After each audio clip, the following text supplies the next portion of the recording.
Signe le contrat avant de coucher.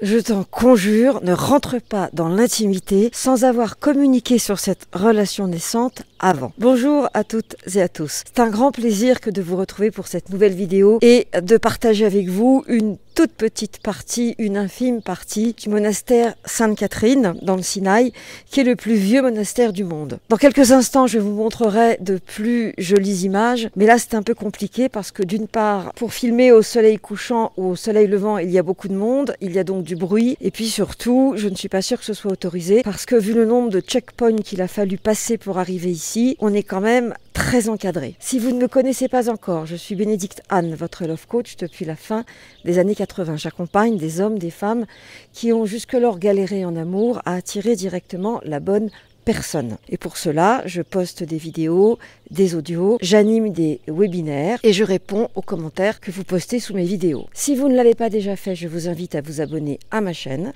et à cliquer sur la cloche des notifications de manière à être informé de chaque nouvelle vidéo à venir. Enfin, je vous invite à télécharger ma mini-formation offerte Attire ton âme sœur et garde-la près de toi. Vous trouverez le lien dans la description. Je souhaite que cette année 2024 soit une année de folie amoureuse au sens waouh, au sens c'est ouf et pas au sens dinguerie. Je souhaite que vous fassiez du sport, je souhaite que vous fassiez la paix avec votre passé. Je souhaite que vous ayez de la compassion pour les personnes qui vous ont élevé et de la distance si ces personnes sont vraiment toxiques. Je souhaite que vous suiviez mes conseils pour pouvoir rencontrer la bonne personne et je souhaite que vous m'envoyiez un mail dans 6 mois, dans 1 an, dans 3 ans avec une photo de votre couple et de votre maison ou une photo de votre bébé et du papa.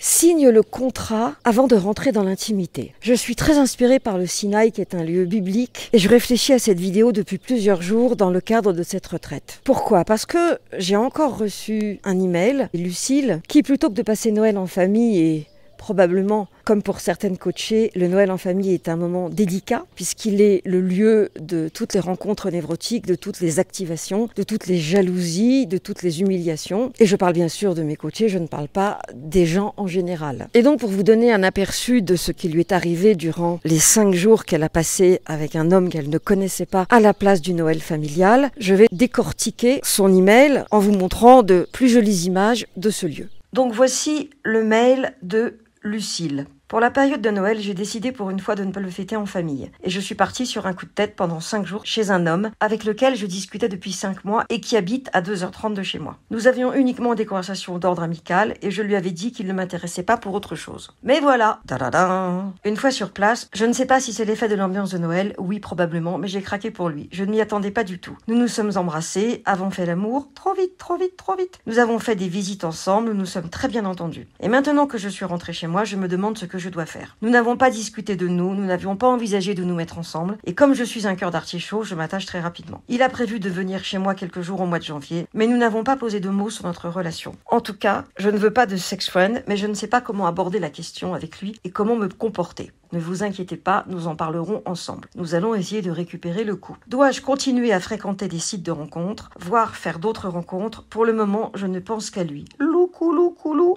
Finalement, quel est le problème de Lucille? Le problème de Lucille est très simple. D'abord, elle n'avait pas prévu de coucher. En même temps, quand vous allez chez quelqu'un que vous ne connaissez pas pour passer un week-end, généralement, même si on dit que c'est en toute amitié, il se passe quelque chose. Et cela me fait penser au podcast que j'ai déjà fait sur ce sujet, sur le cunnilingus, où ma coachée a passé quelques jours à recevoir des cunis gracieux parce que monsieur ne pouvait rien faire d'autre. Mais une fois encore, elle était partie pour aller à sa rencontre en ne l'ayant connue que par échange de WhatsApp et parfois peut-être d'audio. Donc, première règle, quand vous allez chez quelqu'un que vous ne connaissez pas, même si c'est supposé être de manière amicale, ne vous racontez pas d'histoire et considérez que finalement, concrètement, il peut se passer quelque chose. C'est d'ailleurs évidemment ce qui s'est produit. C'est là qu'il faut dire « Oh, je n'avais pas prévu ça ».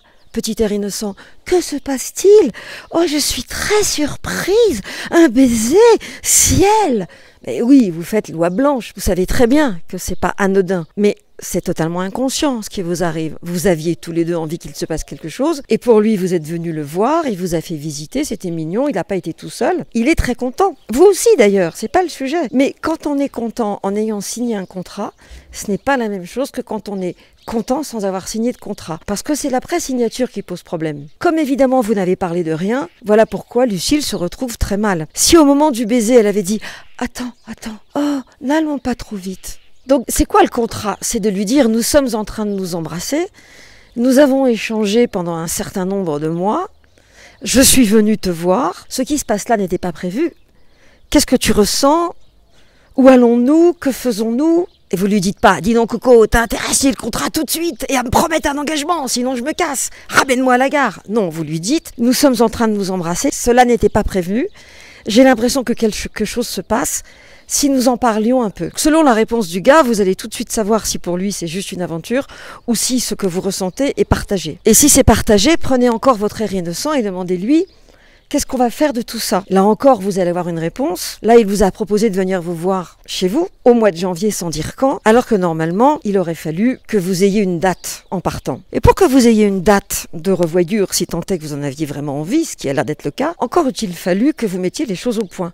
Les choses au point, c'était déjà de ne pas aller trop vite, c'était de passer ces 5 jours sans forcément rentrer dans l'intimité, disons sans forcément rentrer autant dans l'intimité, de ne pas faire comme si vous étiez un couple alors que vous n'en êtes pas un, et surtout d'avoir clarifié le positionnement du gars. Qu'est-ce qui se passe quand vous n'avez pas clarifié? Vous rentrez chez vous, il est toujours sur l'appli, vous aussi, c'est confus, vous êtes triste, lui peut-être aussi, peut-être qu'il est très content d'avoir eu un Noël aussi festif, sans avoir rien eu à faire.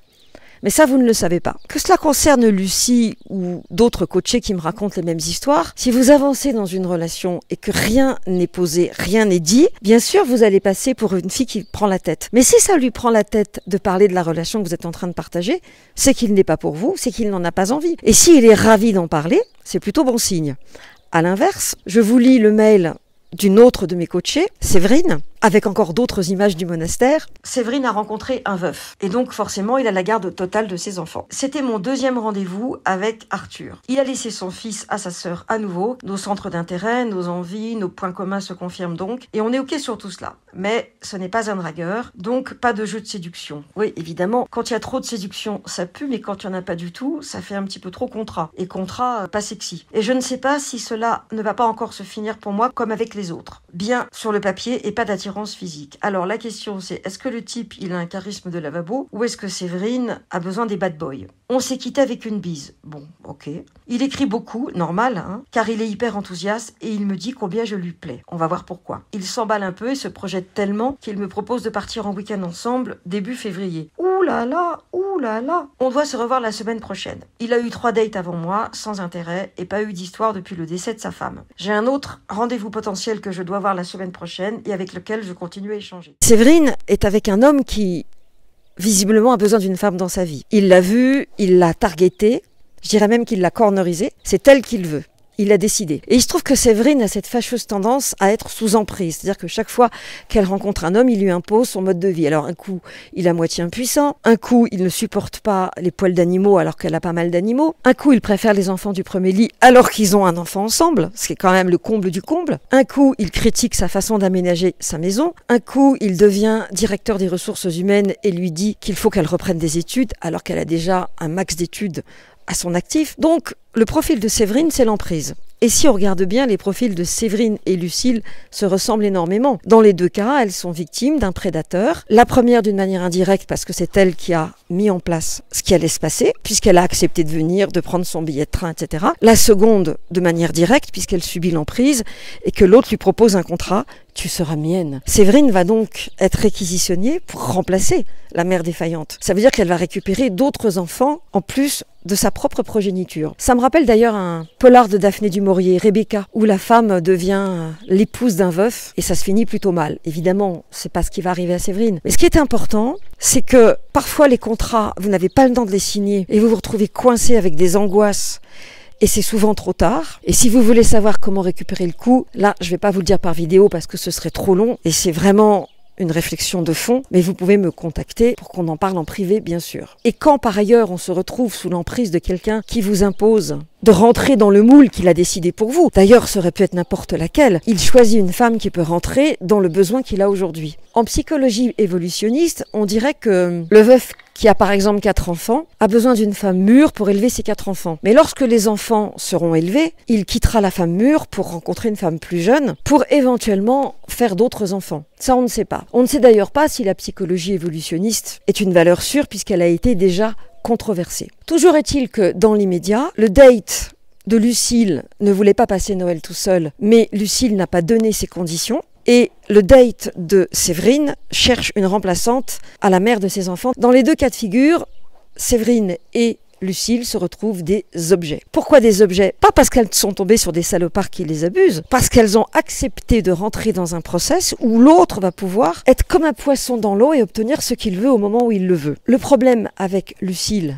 c'est que c'est déjà fait, je ne peux que l'aider à rattraper le coup. En revanche, avec Séverine, je la soutiens pour ne pas laisser l'autre rentrer trop dans son intimité et lui mettre tellement le grappin dessus qu'elle n'aura rien vu venir. Ce qui nous renvoie bien sûr à la responsabilité que nous, femmes, et que vous, les hommes, vous avez, lorsque vous acceptez une situation qui, en fait, vous met mal à l'aise, ne vous convient pas ou est susceptible de vous angoisser parce que vous êtes allé trop vite, mais que dans l'instant, c'était tellement bon, il fallait y aller, il y avait de l'angoisse, il y avait un besoin de consolation énorme. Ce qui nous amène évidemment à nous poser la question essentielle, la question ontologique, la question existentielle. Quelles sont ces consolations, quelles sont ces blessures? Qu'est-ce que je recherche à travers ces partenaires qui me donnent l'illusion que je vais trouver et qui finalement vont me faire réaliser que je revis exactement la même chose que ce pourquoi j'ai été programmé. Et vous, est-ce que ça vous arrive parfois de vous retrouver sous emprise? Est-ce que vous le voyez venir? Ou est-ce que, même en le voyant venir,